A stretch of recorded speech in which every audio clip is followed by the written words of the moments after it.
मैं अर्जुन 28 साल का लड़का। आज मैं एक कड़वी लेकिन सबको समझ आने वाली कहानी शेयर कर रहा हूँ। अंधेरी शक्ति का सौदा। मैं अर्जुन हूँ। जब मैं छोटा था मेरे लिए हर दिन नया झटका था। क्लास में मैं अकेला बैठता था और बाकी लोग मेरे रिजल्ट पर मजाक उड़ाते थे। तुमने ट्राई तो किया होगा ना? मैं जानना चाहता हूँ, क्या तुम सच में इतना हार गए थे कि भगवान से भी बोलने लगे? मैं बस टूट चुका था। रिजल्ट आता, मैं फेल हो जाता। दोस्त नहीं, ताने थे। और जिस लड़की को मैं दिल से चाहता था वो भी किसी और के साथ चली गई।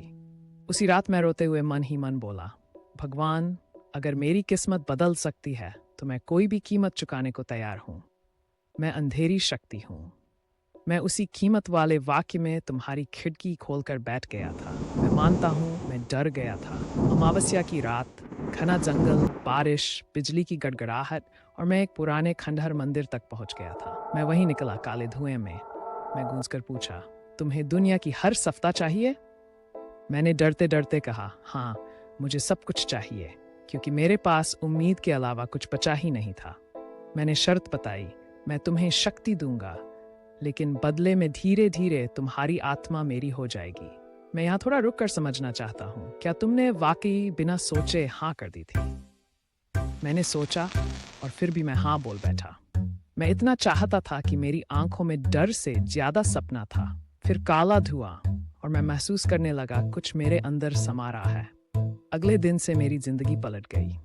मैं हर परीक्षा में अव्वल आने लगा, खेलों में जीतने लगा, टीचर मेरी तारीफ करने लगे और पूरा स्कूल मेरा सम्मान करने लगा। भाई, ये तो सपनों वाला बदलाव है। फिर वो लड़की, क्या वो सच में वापस आई? हाँ, जिस लड़की ने मुझे ठुकराया था वो अब मेरे पास लौट आई।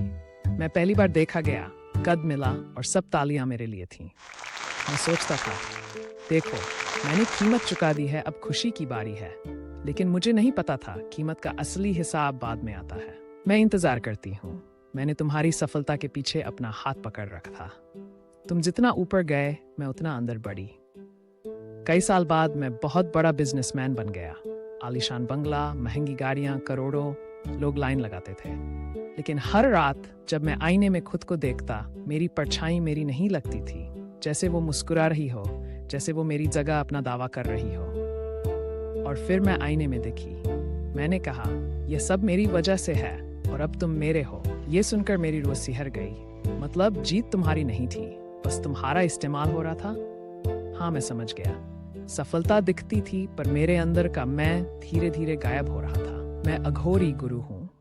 मैं श्मशान में बैठकर ध्यान करता हूँ और मैं देखता हूँ कि कब कोई शक्ति किसी इंसान की जड़ तक पहुंच जाती है। मैं तुम्हारे पास डरते हुए आया। तुमने मुझे कहा, जिस शक्ति ने तुम्हें ऊपर उठाया है वही एक दिन तुम्हें पूरी तरह निगल जाएगी। और मैंने पूछा होता अगर तुम सामने होते, पर मैंने तो सब पा लिया। मैं भी यही सुनकर कहता हूँ, जिस सफलता की कीमत अपनी आत्मा हो वह जीत नहीं, सबसे बड़ी हार है। अभी भी समय है, उस अंधेरी शक्ति का साथ छोड़ दो। मैं घबरा गया था क्योंकि उस समय तक मैं पैसा कमा चुका था पर खुद को नहीं बचा पा रहा था। और मैंने उसी घबराहट को पकड़ लिया। मैं कहती हूँ, मैं अब यहाँ से नहीं जाने वाली। तूफान शुरू हुआ, चारों तरफ हवा गरजी। मैंने पीछे देखा तो अंधेरी आत्मा मेरे पीछे प्रकट हुई, जैसे देर से आया सच। मैं हंसकर बोली, अब कोई मुझे तुमसे अलग नहीं कर सकता। मैं अपना त्रिशूल उठाता हूँ। मैं साफ बोलता हूँ, अगली अमावस्या को अंतिम युद्ध होगा। या तुम मुक्त हो जाओगे या हमेशा के लिए अंधकार के दास बन जाओगे। मैं भागना चाहता था पर मेरे कदम भी जैसे बंधे थे। फिर मुझे बस एक ही उम्मीद थी कि मैं सही समय पर सौदा तोड़ सकूं।